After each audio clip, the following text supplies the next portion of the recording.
오늘 찬양처럼 호산나 우리를 구원하시는 하나님의 은혜가 우리 사랑하는 성도들에게 임하시기를 주님의 이름으로 축복합니다.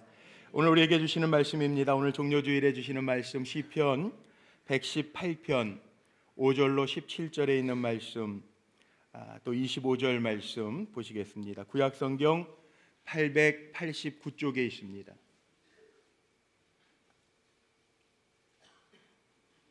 시편 118편 5절로 17절 말씀, 25절 말씀입니다. 먼저 5절로 17절에 있는 말씀을 저와 함께 교독하시겠습니다.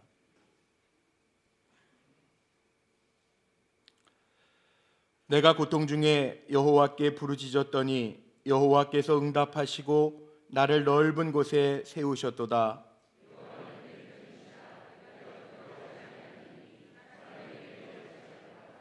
여호와께서 내 편이 되사 나를 돕는 자들 중에 계시니 그러므로 나를 미워하는 자들에게 보응하시는 것을 내가 보리로다.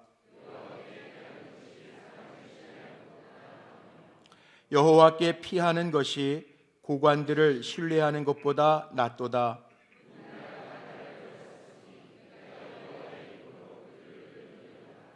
그들이 나를 애워싸고 애워쌌으니 내가 여호와의 이름으로 그들을 끊으리로다.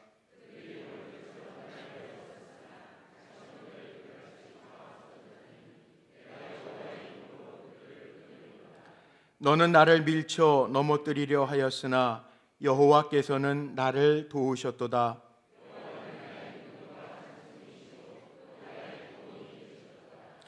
의인들의 장막에는 기쁜 소리, 구원의 소리가 있음이요 여호와의 오른손이 권능을 베푸시며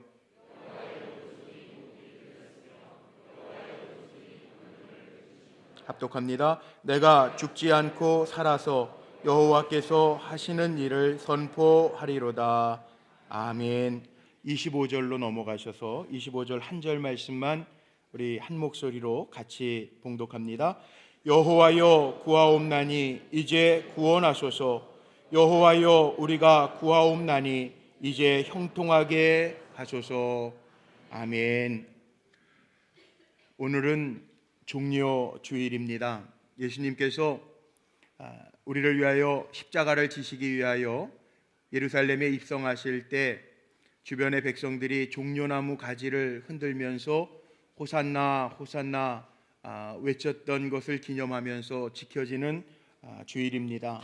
특별히 이번 한 주간 종료주일을 시작함으로 고난주간이 시작되어지는데 경건하게 기도함으로 세일의 작정새벽기도의 마지막 주간을 함께 깨우시면서 죽기까지 십자가에서 자신의 몸에 피와 물을 다 쏟아내기까지 우리를 사랑하셨던 그 주님의 십자가의 사랑을 묵상하며 이 한 주간도 주님의 크신 은혜와 주시는 축복이 우리 사랑하는 성도들의 가정과 삶 속에 가득하시기를 주의 이름으로 축복합니다.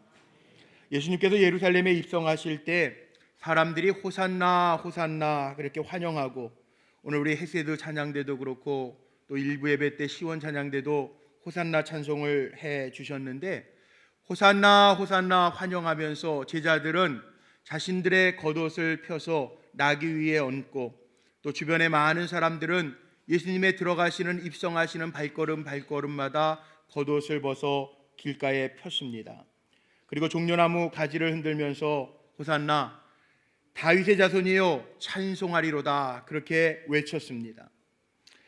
호산나라고 하는 말뜻이 혹시 무슨 뜻인지 아시나요? 제가 지난 한 주간 말씀을 준비하면서 몇몇 분에게 호산나의 의미를 물어봤더니 제일 많이 대답하신 것이 보통 우리가 호산나 호산나 하면서 다윗의 자손이여 다윗의 자손이여 찬송하리로다, 그래서 그런지 다윗의 자손이여 찬송하리로다 라고 대답하시는 분이 가장 많았는데, 호산나라고 하는 의미는 다윗의 자손이여 찬송하리로다, 찬송하리로다는 우리가 많이 사용하는 기독교적인 용어가 있죠. 할렐루야, 주님을 찬양합니다. 할렐루야라고 하는 단어를 쓰고, 호산나라고 하는 의미는 원래는 오늘 읽은 시편 118편 25절로부터 유래가 된 말씀입니다. 여기 말씀에 보면 구약 성경은 우리가 아는 것처럼 히브리어로 표현이 되어져 있는데 호시아 나고요. 신약 성경은 헬라어로 표기가 되어져 있는데 그 호시아 나를 헬라어 음역으로 표현했을 때 호산나가 됩니다. 그래서 이 나라고 하는 것은 지금, 영어로 now, 지금이라고 하는 표현이고요. 호시아라고 하는 단어는 많이 들어보셨죠. 호세아도 있고 여호수아도 있고, 이걸 헬라어로 표현하면 예수, 마태복음 1장 21절에 기록되어져 있는 말씀처럼 내가 아들을 낳으리니 그 이름을 예수라 하라. 그가 자기 백성을 그들의 죄에서 구원할 자이심이라 하니라, 이 말씀이에요. 그러니까 호세아, 여호수아, 이 말씀은 신약 성경에 나오는 헬라어 표기로 예수라고 하는 단어와 같은 말이고요. 이게 구원이라고 하는 뜻을 가지고 있어요. 그래서 호시아나, 호산나, 이 뜻은 지금 구원에 주옵소서라는 뜻입니다. 오늘 시편 118편 25절에 함께 읽었었던 말 그대로입니다. 호산나는 지금 우리를 구원해 주옵소서. 영어로 save us now. 지금 우리를 구원해 주옵소서. 오늘 예배하는 가운데 특별히 말 못할 기도의 제목들, 안타까워 몸부림치고 있는 우리 성도들에게 호산나 호산나, 우리 찬양대도 찬양해 주셨는데 지금 하나님의 권능의 오른손으로 일으켜 세워주시고 치료해 주시고 만져주시는 호산나, 우리를 지금 구원해 주시는 은혜가 가득 임하시기를 주의 이름으로 축복합니다. 종료주일은 예수님이 세상을 구원해 주시기 위해서 십자가를 지러 예수님 예루살렘에 입성하신 것을 기념하는 날입니다. 수많은 유대인들과 또 많은 예수를 따르던 무리들이 종려나무 가지를 피면서 주님을 환영하고 외쳤는데, 이 한 주간 고난주간 지나는 동안에 예수님이 이 땅에 오신 것이 자기들이 생각하는 어떤 세상의 부귀나 명예나 또 세상적인 복과는 거리가 있음을 알고 예수님을 배척하고 떠나가고 오히려 십자가에 못 박으라고 소리치는 많은 군중들로 변하고 맙니다. 오늘 예배를 드리면서 이 자리에서 예배하는 우리 사랑하는 성도들이 정말 호산나 호산나 주님을 외쳐야 될 터인데, 우리에게 참된 복과 구원을 주시는 주님을 바로 알고 호산나 호산나 외칠 수 있는 자리가 되기를 원합니다.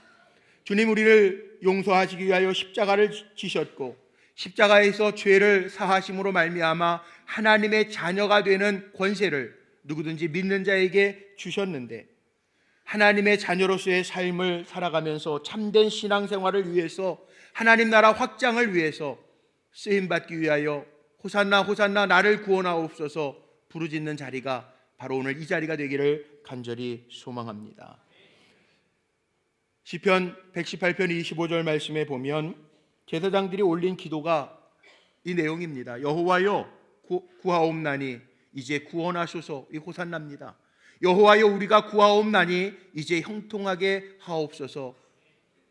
이게 호산나입니다. 오늘 말씀의 제목처럼 고통 중에 부르짖었더니 하나님이 우리를 건져내시고 구원해내시고 이제 형통케 하시는 은혜가 우리 성도님들의 삶의 현장 속에 가득하여 간증으로 이어지기를 소망합니다.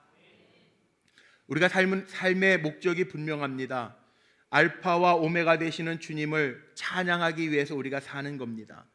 시편 118편이 말씀이 좀 길어서 제가 중간 부분만 성도님들과 함께 봉독했지만, 오늘 시편 118편 1절 또 제일 마지막 절인 29절을 보면 토시 하나 틀리지 아니하고 똑같습니다. 어떻게 시작하고 있냐 하면 여호와께 감사하라 그는 선하시며 그의 인자하심이 영원함이로다, 이렇게 시작해서 마지막 절도 여호와께 감사하라 그는 선하시며 그의 인자하심이 영원함이로다, 이렇게 끝나고 있습니다. 하나님의 백성인 이스라엘을 둘러싼 열방들에게, 문제들에게 하나님이 어떻게 역사하셔서 승리하시는지를 보여주고, 처음에도 찬양이요 우리의 인생의 끝에도 찬양임을 보여주는 말씀이 시편 118편의 말씀이요 고백이라는 거죠. 오늘도 예배 처음 찬양하면서 시작했는데 예배의 끝도 찬양이 되어지기를 바라고, 이번 한 주간 고난 주간 시작하는데 나를 위해서 십자가에서 목숨까지 아낌없이 내어주신 주님을 찬양하고, 또 우리를 위해서 십자가에서 그 크신 사랑을 보여주신 하나님을 찬양할 수 있는 한 주간 되시기를 주의 이름으로 축복합니다. 그런데 호산나 외쳤잖아요. 주일날 주님 종료 가지를 흔들면서 백성들이 호산나 외쳤잖아요. 우리를 구원하옵소서 외쳤잖아요. 이제 우리를 구원하옵소서 외쳤잖아요. 오늘 이 자리가 주님 나를 구원하여 주옵소서 외치는 가운데 하나님이 구원하시는 역사, 손길, 능력 찬양하는 자리가 되기를 원합니다. 오늘 5절 말씀에 보면 고통 중에 부르짖었더니 이렇게 시작을 합니다. 그런데 고통 중에 부르짖었더니 하나님이 우리에게 보여주신 구원의 역사가 어떤 것인가를 보여주는 것이 오늘 말씀 안에 담겨져 있어요. 첫 번째는 여호와 하나님이 내 편이 되셔서 우리가 두려워하지 않는다는 사실이에요. 7절 말씀 보면 6절과 7절에 두 번이나 연거푸 나오는 말씀이 있어요. 자, 우리 한번 화면을 보시면서 입술로 고백해 봅니다. 같이 읽죠. 시작. 여호와는 내 편이시라. 내가 두려워하지 아니하리니 사람이 내게 어찌할까. 여호와께서 내 편이 되사 나를 돕는 자들 중에 계시니 그러므로 나를 미워하는 자들에게 보응하시는 것을 내가 보리로다. 아멘. 하나님이 내 편 되시면 두려울 것이 없다는 고백입니다. 하나님 내 편 되시면, 그 강하신 하나님이 내 편 되시면 아무것도 두려워할 것 없고, 하나님이 도움이 되시면 우리는 담대할 수 있다라는 고백입니다. 우리 부르짖어서 하나님이 내 편 되는 역사가 있으시기를 바랍니다. 요즘에 우리 교회 남선교회 청장년 토요일 날마다 모여서 탁구를 치시더라고요. 정말 잘 치세요. 뭔가 좀 열심히 나와서 친목을 도모하는데 주고 싶은데 줄 게 없어서 제 방에 이렇게 보니까 초코파이가 있더라고요. 그래서 제가 초코파이배 탁구 대회라고 초코파이 2개를 가지고 가가지고 어느 팀이 이기든지 드시라고 드렸어요. 그런데 재밌는 거는요, 탁구를 다 잘 치시는데도 거기에 잘 치시는 권사님들이 몇 분 계시잖아요. 근데 그분하고 편을 먹으면 이기잖아요. 게임이라는 게 그렇더라고요. 잘하는 사람이 한 편만 있어도 든든하죠. 예전에 어렸을 때 이게 무슨 말인지도 모르고 대댄치라는 걸 해가지고 친구들 많이 있으면 대댄치 하잖아요. 이게 손바닥이 위, 손 아래 같이 팀 먹잖아요. 근데 잘하는 친구가 하나 있으면 이기는 거예요. 두려울 게 없어요. 힘 있는 친구 하나만 있어도 우리가 힘이 나요. 저는 이 힘 있는 하나님이 내 편 되신다라고 하는 고백하면서 늘 생각나는 게 있는데, 한 20년 된 이야기인데, 그때 부목사님들 어디 갔다 올 때 그 운전을 누가 했냐면, 지금 저 경기도 광주에서 목회하시는 김동성 목사님이라는 분이 있는데, 그 목사님은 몸무게가 54kg, 53kg예요. 저는 100kg 육박하는 사람. 그러니까 제 반쪽이에요. 그런데 저 정자동 이마트에서 이제 교회 쪽으로 좌회전해서 오다가 뒤에서 뭐 빵빵하고 난리가 났어요. 어떤 차가. 그러더니 미안하다고 이제 목사님이 얘기해 주려고 이렇게 창문을 내렸더니 창문을 내리니까 그 옆에 차가 막 욕부터 해야 되는 거예요. 그래서 저 옆에서 막 욕하다가 제가 앞에 타고 있었는데 저 얼굴을 딱 마주쳤어요. 근데 그 부목사 때는 제가 머리가 좀 빠지고 막 그랬거든요. 그때 과학이 발달이 안 돼가지고. 그리고 지금은 이렇게 목회 오래 뭐 20여 년 하니까 얼굴도 목사같이 이렇게 온화해졌지만, 그때 목회 초년병이었으니까 험악했죠. 뭐 얼굴 눈 딱 마주치니까요, 제가 그랬지, 다시 한번 말씀해 보세요. 그랬더니 얼른 도망가더라고요. 그러면서 그 김동성 목사님이 아주 유명한 명언을 하나 남겼어요. 앞으로 어디 갈 때에는 꼭 공 목사님과 동행해야 살겠습니다. 저 우습게 보지 마세요. 그런 사람입니다. 누가 내 편에 있느냐에 따라서 사람이 달라지잖아요.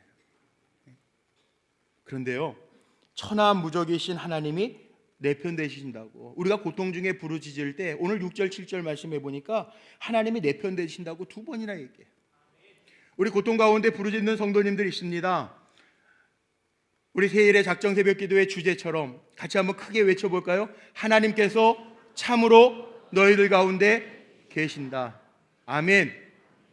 하나님 내 편 되셔서 나와 함께 하심을 기억하면서 고통 가운데 한숨 짓고 주저앉고 낭망하지 마시고, 고통 중에 부르짖는 가운데 여호와 하나님이 내 편 되어 주셔서 함께 하시는 은혜가 가득하시기를 주님의 이름으로 축복합니다. 그런데 하나님 누구 편에 계시냔 말이에요. 내 편 되신다고 해서 다 내 편이라고 그러는데 정말 누구 편에 계시냔 말이에요. 이게 세상 사람들과 하나님의 사람이 확실하게 구별될 때는요, 구별이 돼요. 그런데 저는 이렇게 어려서부터 목사가 된다고 그래가지고 시험, 기말고사, 학기말고사, 중간고사 때 이렇게 기도했는데요, 신학대학을 가보니까 시험 때 다 기도하더라고요. 그러면 하나님 누구한테 성적 주실까? 누구한테 잘 이렇게 장학금 주실까? 고민이 되잖아요. 하나님 누구 편에 계신 것 같아요. 성경을 읽어가면서, 특별히 제가 시편을 읽어가면서 보니까 하나님 분명하게 알려주세요. 막연하게 난 네 편이다가 아니라 시편 34편 15절 말씀에 보니까 이런 말씀이 있더라고요. 여호와의 눈이요 의인을 향하신대, 의인을. 근데 구약 성경에 의라고 하는 단어가 제일 많이 나오는데 구약 성경에는 믿음이라는 단어보다 의라는 단어가 참 많이 나옵니다. 그래서 구약 주석학자들이 구약에 나오는 의를 믿음이라고 하는 단어로 동일하게 봐도 거의 99.9%는 맞는다고 다들 주석에 이렇게 해석을 해놨어요. 이 얘기는 뭐냐 하면, 하나님 누구 편에 계시냐면 하나님의 눈은 의인, 우리가 의로운 사람이 아무도 없다고 사도 바울이 이야기하는데 하나님이 나의 하나님 되십니다 믿고 고백하는 사람에게 하나님의 눈이 향하고 있다는 거예요. 고통 중에도 하나님이 하시리라고 믿고 하나님을 두려워할 줄 아는 믿음의 종들, 의인으로 우뚝 세움받으시기를 바랍니다. 그리고 오늘 시편 읽은 말씀 5절 말씀에 이렇게 시작하잖아요. 내가 고통 중에 여호와께 부르짖었더니, 이렇게 시작하잖아요. 하나님 누구 편에 계시는가? 고통 중에도 하나님 앞에 부르짖을 수 있는, 기도할 수 있는 사람 곁에 계심을 기억하시기를 바랍니다. 여호와께 부르짖었더니 여호와께서 응답하시고 나를 넓은 곳에 세우셨도다 그랬거든요. 하나님 편에서요 계시기를 원하면 부르짖는 거예요. 주의 이름 부르짖는 자에게 주님의 역사가 임합니다. 그리고 사람 의지하지 말라고 그랬잖아요. 오늘 말씀 속에 보니까 8절 9절 말씀은 여호와께 피하는 것이 사람을 신뢰하는 것보다, 또 고관을 신뢰하는 것보다, 높은 사람들을 의지하는 것보다 낫다는 거예요. 진급의 문제도 사람의 줄 잡지 말고 하나님 신뢰하며 하나님의 줄 잡으시기를 바랍니다. 우리가 왜 특별한 새벽 기도회를 깨우는지 아세요? 사람의 줄보다 든든한 하나님의 줄이 있기 때문에 그 줄 잡으려고 기도하는 거예요. 하나님 내 편 되어주시면 내가 이길 수 있습니다 믿음으로 고백하면서 나아가는 거예요. 다윗을 보세요. 환난과 어려움 가운데에서도 하나님을 경험 많이 하니까 주님이 나의 피난처시고 나의 요새시고 나의 힘이시라는 고백하잖아요.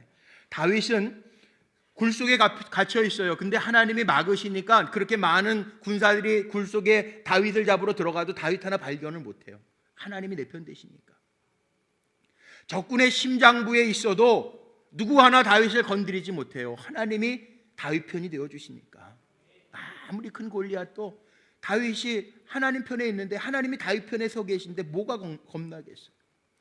그래서 시편 62편 7절 말씀에 보면 다윗이 하나님을 찬송하는데요, 아주 기가 막힌 찬송을 해요. 나의 구원과 영광이 하나님께 있으며 내 힘과 반석과 피난처도 하나님께 있도다.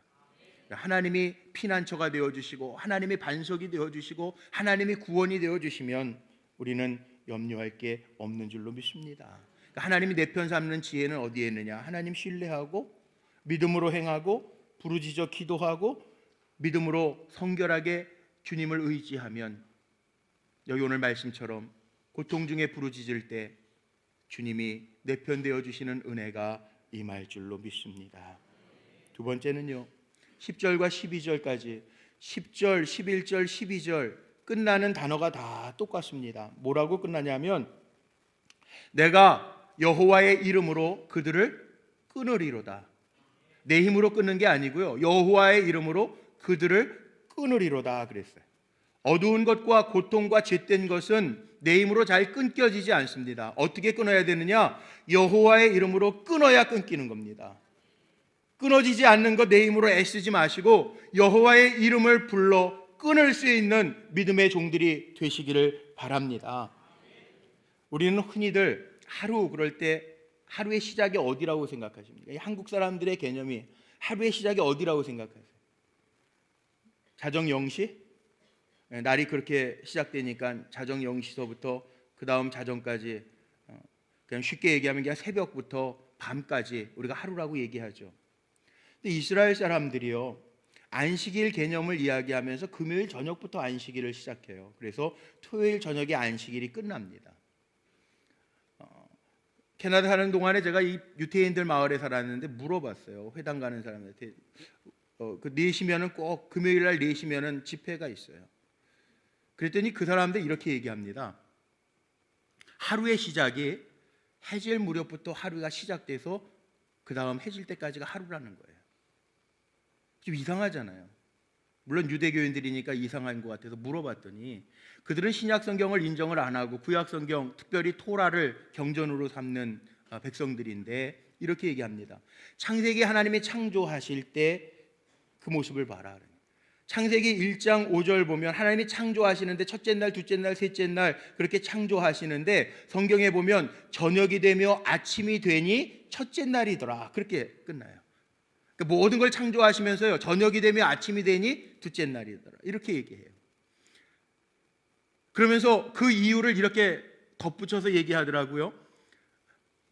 자, 하나님이 빛을 창조하실 때 하나님의 창조의 순서를 보면 빛이 있었는데 어두움을 만드신 것이 아니라 어두움 가운데에서 하나님이 빛을 창조하셨다는 거예요.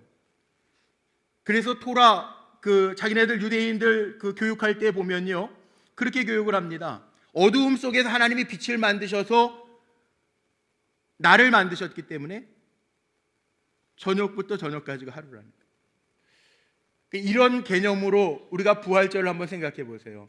고난주간, 제가 칼럼에도 그렇게 썼는데 많은 사람들이 그런 얘기하죠. 십자가의 고난이 없이 부활의 영광이 없다고 이야기합니다. 분명한 것은 우리의 삶 속에 어두움이 있습니다.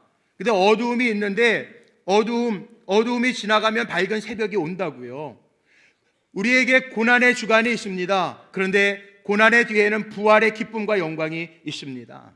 그런데 이 어두움을 어떻게 물리칠 것인가? 내 힘으로 할 수 없어요. 창조자이신 여호와의 이름으로 나를 짓누르는 질병도, 나를 괴롭게 하는 문제들도, 나를 괴롭게 하는 원수들도 오늘 10절, 11절, 12절 세 번이나 반복되는 것처럼 여호와의 이름으로 물리칠 수 있는 성도들이 되시기를 바랍니다.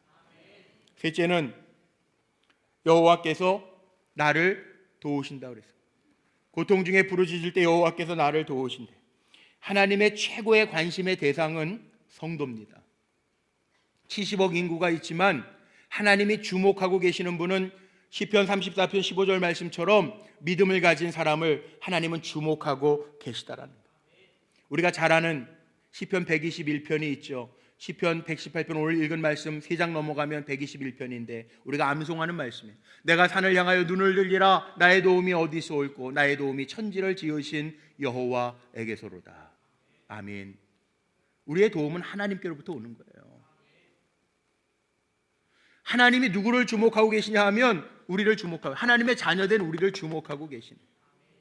지난 주간에 우리 성승환 집사님, 장정은 집사님 이사하셔서 이사신방을 제가 갔는데요, 저기 수지 상현구의 아파트에 이사를 하시, 쌍용 아파트 이사, 제가 신방을 갔는데 그 아이들, 딸 윤지, 아들 우진이가요 초등학교 5학년, 2학년 그래요. 그런데 참 재밌는 얘기를 저한테 하더라. 그 아파트에서 11층 높은 데에서 이렇게 학교 운동장이 보여요. 그 앞에 이렇게 그 싱크대 앞에 보면 창문이 있잖아요. 그 창문으로 보면 학교 운동장이 보이는데 11층에서 보면 그게 뭐 아이들이 다 이렇게 많이 있으면은 누가 누군지 분간이 되겠어요. 그런데 그 장 집사님 그런 고백을 하시는 거예요. 점심 먹고 설거지 할 때 우리 아이들이 어디 있나 보면 보인다는 거예요. 그 엄마 눈에는 자기 아이가 보이는 거예요. 아침에 옷 입고 나간 것도 보이지만 사랑하는 마음으로 보이니까 그 많은 아이들이 점심시간에 먼지 나는 데서 막 운동장에서 뛰어노는데도 보인다는 거예요. 하나님은요, 저와 여러분 한 사람 한 사람을 주목하고 계십니다. 다른 거 아니에요. 하나님의 자녀라고 하는 이유 때문에 우리를 주목하고 계시고, 우리가 고통 중에 주의 이름을 부를 때 하나님 우리 도와주십니다. 이 이치를 가장 잘 알았던 사람이 사도 바울이잖아요. 복음의 대사자 사도 바울. 사도행전을 읽어가다 보면요, 기가 막히지 않습니까? 복음을 전하다 매를 맞는데도 두려워하지 않아요. 하나님 도와주실 줄로 믿고, 배가 파선해도 두려워하지 않아요. 하나님의 음성을 믿으니까. 감옥에 갇혔는데도 한탄하지 않아요. 오히려 하나님을 찬양하고 기도하는 가운데 옥문이 열리는, 착고가 풀려지는 기적을 체험해요. 하나님 도우시니까. 로마서를 복음 중에 복음이라고 그러죠. 복음의 꽃이라고 이야기하는데, 로마서 가운데에도 로마서 8장이 신앙의 핵심이라고 이야기하는데, 로마서 8장 35절로 39절 말씀에 긴 말씀들이 있는데, 마지막에 보면 뭐라고 하는지, 우리 주 예수 그리스도 안에 있는 하나님의 사랑에서 끊을 수 있는 게 아무것도 없다는 거예요. 적신도 칼도 위협도 박해도 기근도 하나님이 나를 위하시면 그 사랑에서 끊을 수 있는 게 아무것도 없다는 거예요. 하나님이 우리 도와주시면 우리의 삶의 장애가 우리의 삶을 막지 못한다는 거예요. 고통 중에 부르짖는 가운데 호산나 호산나 주여 이제 우리를 구원하셔서 부르짖는 가운데 이 구원의 역사가 우리 사랑하는 성도들에게 임하시기를 주의 이름으로 축복합니다. 네 번째는 14절 말씀에 보면요, 하나님이 나의 능력과 찬송과 구원이 되시는 것을 고백합니다. 시인의 고백은 전쟁 중에 있을 때, 위기 가운데 있을 때 하나님이 나의 능력이라고 고백하고, 싸움이 끝난 지금은 나의 찬송이라고 고백해요. 그래서 나의 능력과 찬송과 구원이 되신다라고 고백하고 있죠. 호산나, 주님 이제 우리를 구원하셔서 기도하는 가운데 하나님의 능력으로 우리를 구원하시는 것을 경험하고 하나님을 찬송할 수 있는 성도들이 되시기를 바랍니다. 이게 신앙의 마체예요. 하나님이 우리의 힘 되시고 우리의 능력이 되시고 우리의 찬송이 되신다라고 고백할 수 있는 사람이 신앙의 맛을 아는 사람이에요. 마지막 다섯 번째는 이게 결론인데요, 17절 읽은 말씀에 보니까 결국은 고통 중에 부르짖을 때 하나님이 내 편 되시고 나를 도우시고 하나님이 구원의 능력의 손길 오른손을 들어 우리를 건지셨기 때문에 마지막 고백이 뭐냐 하면 17절 말씀, 이거는 우리가 진짜 외워야 될 말씀인 것 같아요. 우리 같이 한번 크게 읽어보죠. 시작. 내가 죽지 않고 살아서 여호와께서 하시는 일을 선포하리로다. 아멘. 이거 정말 외워두고 사십시오. 내가 죽지 않고 살아서 하나님께서 하시는 일을 선포하리로다.